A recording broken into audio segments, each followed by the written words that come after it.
All right, how are you doing today, Law? How you feeling? Medium well, man. Medium well. This is week 4, right? Week 5. We're going into week 5, and we're at a level where we're about to pull out our hair, trying to figure out what's wrong with this football team. Already. I just know that we keep getting in our way. The offense looked like we had a lead, and then all of a sudden we want to say, "Hey, let's make it difficult for us," and we gave the ball back to the defense, and we had everything in front of us, but we refused to make the necessary adjustment on the front end, meaning that you put is that a new thing? Cowboys refusing to make adjustments. That's what they want. All right, well, we've been waiting for this game. And now we're kind of a little nervous about the Dallas Cowboys versus the New York Giants. Now, I'm not very nervous, but some people are. How are you feeling about this game? I feel medium with this game. I would say, we're going to walk right in here in Dallas, and we're just going to punch them right in the face, right? We're going to punch the New York Giants right in the face. But I look at it like this. Anything can happen. I don't think they can score on us. So that's the only thing that I'm holding close. I know our issues and all our issues, but the one thing we can do, we can put the ball in the end zone, and they have Jason Garrett, and they haven't shown the ability to do that yet. So that's why I'm not too worried. Everybody may think at this point, if you know what I'm saying. Right. That's just how it goes. I wasn't worried about Baker Mayfield last week, but then all of a sudden, even though he didn't beat us last week, right? Right. No, it wasn't him. He passed for like 100 and some yards. Right. But that brings me to our 5 to watch and their 5 to watch. So our 5 to watch, I've added someone in here, a coach, and Law, last week, I was so rushing doing all this stuff or whatever that I did not think about who was the offensive line coach, offensive coordinator, what he is, Callahan for Cleveland. Now, in that middle spot, I put the most important person. I put Nick Chubb. No, Callahan would have been right there. That proved his point when Chubb left, and they just kept punching us and kept punching us. So that's an extra little turn on the knife that somebody that we let go that put down he broke more. He left Dallas breaking records, and he came back to Dallas broke records. Oh my goodness. So I have to put, of course, Ezekiel Elliott in the middle because he's the focus of everything. We got to get him going. But the person who has to get him going is beside him, Kellen Moore. Now, you first talk about Kellen Moore, and then I will. Well, Kellen Moore is right where he left off at last year. We're on pace to being number 1 offense as it relates to total yards or what have you. So I don't think that we have an issue as it relates to passing the rock. I think that's his forte. I think that's what he can do. He can set up plays for the passing of the ball. But getting Ezekiel Elliott involved, man, that's where we having struggles at. I don't think that he knows how to put that all together right now. Yeah. I did that last week too. And my thing we talked about this week one. I think we talked about it on camera. I don't know if we did or not, but Jason Garrett is half of Kellen Moore's brain. Wow. The other half is Scott Linehan. Oh Lord! Kellen Moore's entire professional existence has been around those two guys. He went straight to Linehan first as a player, and then to Dallas. Linehan and Garrett had him.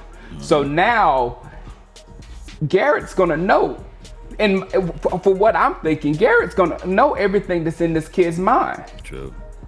You're not, it's not the other way around, because this was the pupil. So Jason Garrett still knows other stuff, but this kid, he's gonna need help this week. He's gonna have to bring other things into his game, into his mind that he's never had before, because we're gonna have to implement that on the New York. Because it's a little extra advantage if the other team actually knows what you're doing, that you can throw talent out the window at that point.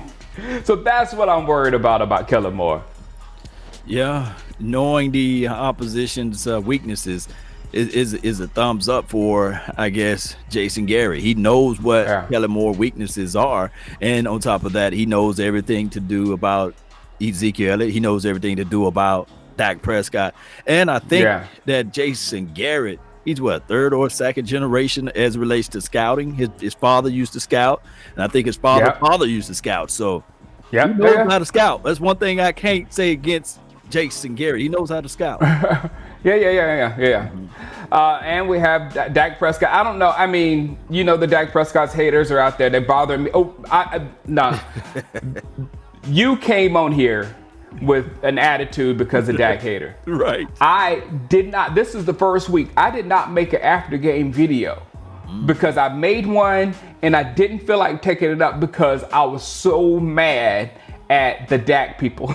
And that's sad. That's sad. It took me like a day and a half to get over, you know, all the Dak haters and all the hate that Dak was getting. And I just don't know what else you expected this guy to do. You know, and the one argument you brought me on this is this Tom Brady kid that's doing all, but that's the GOAT. You know, he's thrown pick sixes and had a team and got coaches around him that it's not just him, but I know you're seeing this just him, but it's not just him. But even if it was just him, he's the GOAT. Right. Flat out GOAT. Tom Brady is the GOAT. So I don't know what else to expect from Dak Prescott. I'm okay with him, and we need to worry about the other side of the ball. Now, my two guys I got on this list of players to watch, it's like to the point they need to do something to go. There's a whole bunch of players like that. They need to do something to go. Darren Thompson, he needs to go. All I mean, do something to go. And that's number one is Poe. Poe, you done had Snacks talking about he wants to come. Man, do something to go. What do you think? Man, here's the situation with this. The Cowboys made their bed for Poe, and they didn't want to pick up Snacks. They didn't want to pick up anybody else that was out there on the market. So we haven't really seen that much of Poe so far. We know that it's a two-gap system, but we don't really see the value of what we are really wanting out of him right now. He's getting moved around like old furniture, and he's not making a lot of plays. But he's been okay as it relates to running because they're not running the ball his way. But we need a little bit more from him. Hopefully it'll be this weekend.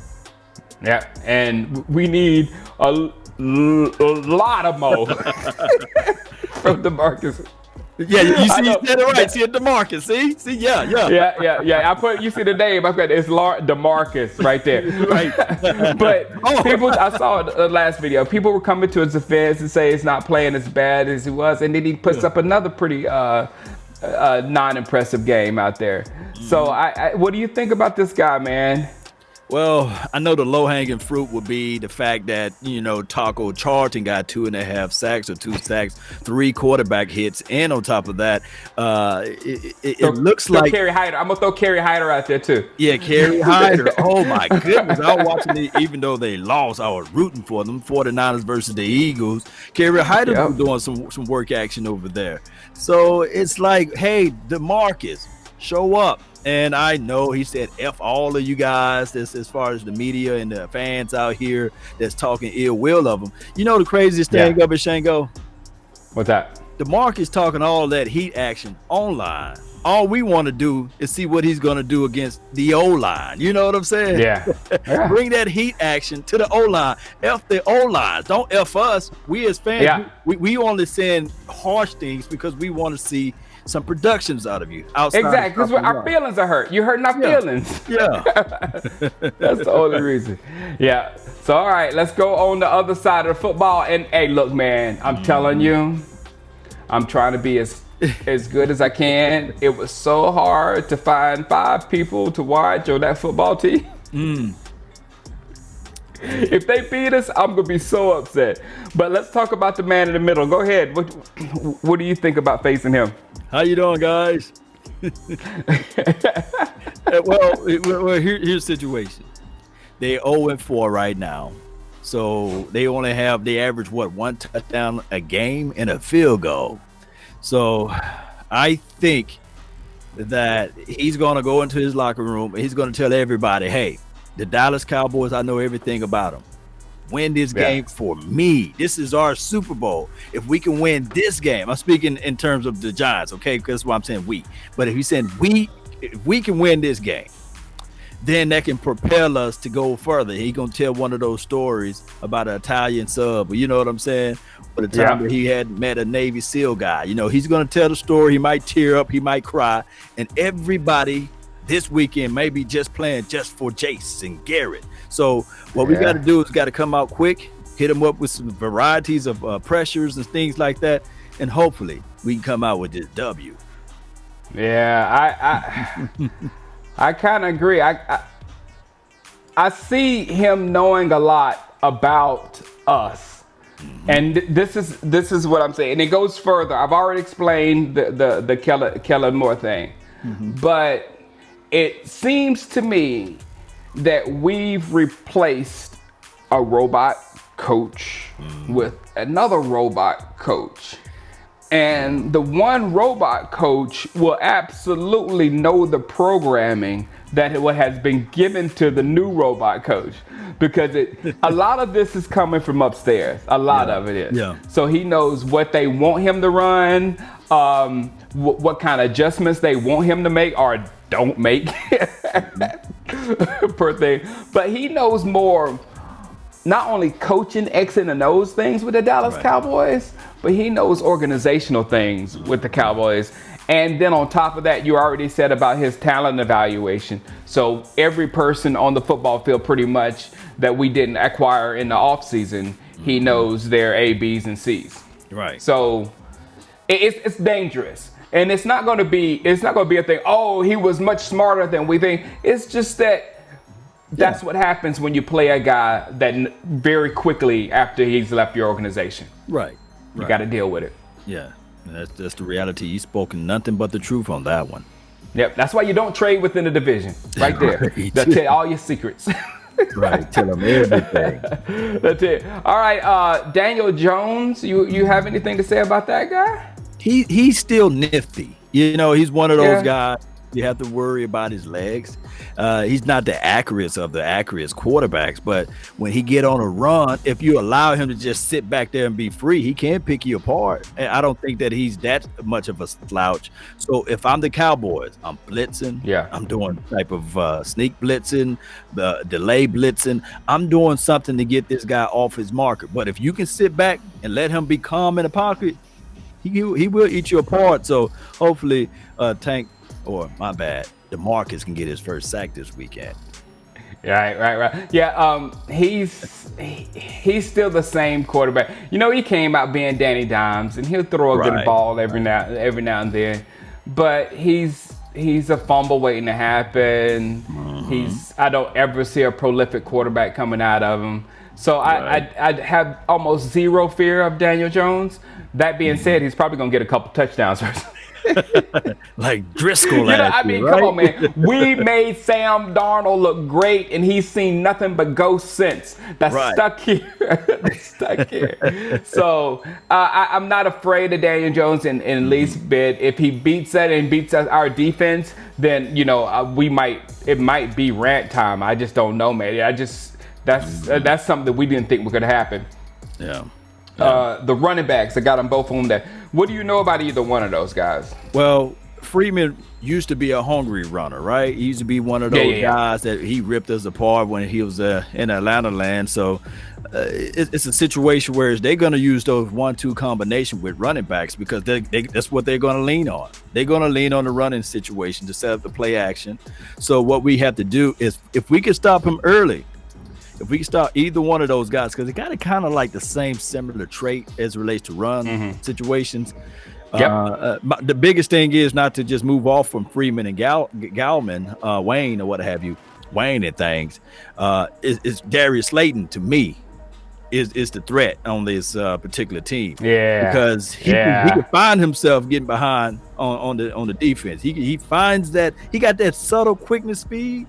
Whereas you can see him come out and at the top of his route, bam, he's gone. So that's the kid that I'm worried about more so than Freeman and Gallman. You know, of all 5 of them up there, he's the most dangerous that I've seen. When you watch the New York Giants play, he's the one that pops out or whatever. Now, I wouldn't throw Freeman and Gallman. I'm a Clemson fan, so I know a lot about Gallman and how hard-nosed he is and all that kind of stuff. So, you know, if those guys start to eat, you know, it's two comparable quarterbacks. You know, I mean, they can get the job done. Running backs, they can get the job done. So I wouldn't just push them out, but Slayton's the one I would worry about. But if that offense, if those players, if that offense, and you see, there's no defense on there. Right. There's no defense on there. so that is the New York Giants' best chance of beating us right there. Because the defense is not going to stop them. They have to outscore us. Right. Good luck, Garrett. Good luck. Moving right along. Let's see the Chiefs, the quarterbacks we're going to have doing that. Yeah. Check this out. All right. You go ahead and read the ratings. I love when you read it. All right. So we got Dak Prescott in the blue corner with 102.6 QB yard rating, huh? And then in the red corner, you have Daniel Jones, 61.1. He's having a horrible year right now. 149 attempts for 91. Who's his coach? Huh? Yeah, his coach. Yeah, and 889 yards. Dak Prescott can get that in one game if he's alive. Exactly, right? Exactly. two touchdowns, 5 INTs, and then when you look over there to Dak Prescott, 1,690 yards, 5 touchdowns, and 3 running with his legs. And of course, those 2 timely interceptions is bad for us right now. But hey, it is what it is. I will still say this right here, Cowboy Nation. If Dak Prescott, if this defense can just hold up and be average, and Dak Prescott continue to do his thing, and trust me, if we can play with that lead and still do the things that we did last week, oh my goodness, man, we can really have a coming out party because it's in Dallas for Dak Prescott. Oh my, I saw a picture. They had CeeDee Lamb, Amari Cooper, Michael Gallup, Cedric Wilson Jr., I'm going to put the junior in there, and Noah Brown. Those 5 lineups right there, all of those guys have been making plays this year. All of them. Yeah. I look, man, I don't see a problem this week. This is why us being in NFC East, I have to see the football team with Kyle Allen because the football team with Haskins, no. It just wasn't going to happen. You're not going to beat us or whatever. Just because of the same thing, you're not going to be able to outscore us. Right. Haskins will throw a touchdown and then he'll throw 5 interceptions. But what else? That'd be just a couple. But still, I don't see neither one of those teams beating us. The Philadelphia Eagles are back on the scene. So it's going to be us versus them. Yeah, the Philadelphia Eagles. Let me tell you something right quick. I think that they got 13 sacks in the last 2 games. That front four for that particular team on the defensive side of the ball, the rotation that they got, and I'm not praising the Philadelphia Eagles, but you know I love defense, and that's what they're able to do. You see the offense is trash right now. I mean, Carson Wentz, he can't hit water if he fell off a boat, but that front four is taking everything. You know what's going through my head when you're saying that? The reports of Tyron being possibly gone for the season. So we might not have Lyle or all right, let's move on. All right, 3 keys to the game. Look, I'm gonna say mine because my keys to this game was the same keys as last week. I told you I'm not changing it for a reason. It's the same thing. They didn't do it. Better play designs to get the ball out quick. You saw the beginning of the game last week versus Cleveland. Myles Garrett destroyed us like bam, bam, bam, bam. So we was holding the ball. We didn't have designs to get the ball out quick to stop that guy because you knew you had nothing to stop him. You knew you had nothing to stop him getting to the quarterback. So you call plays where the quarterback holds his hand. We barely got out of that. We didn't get out of that live.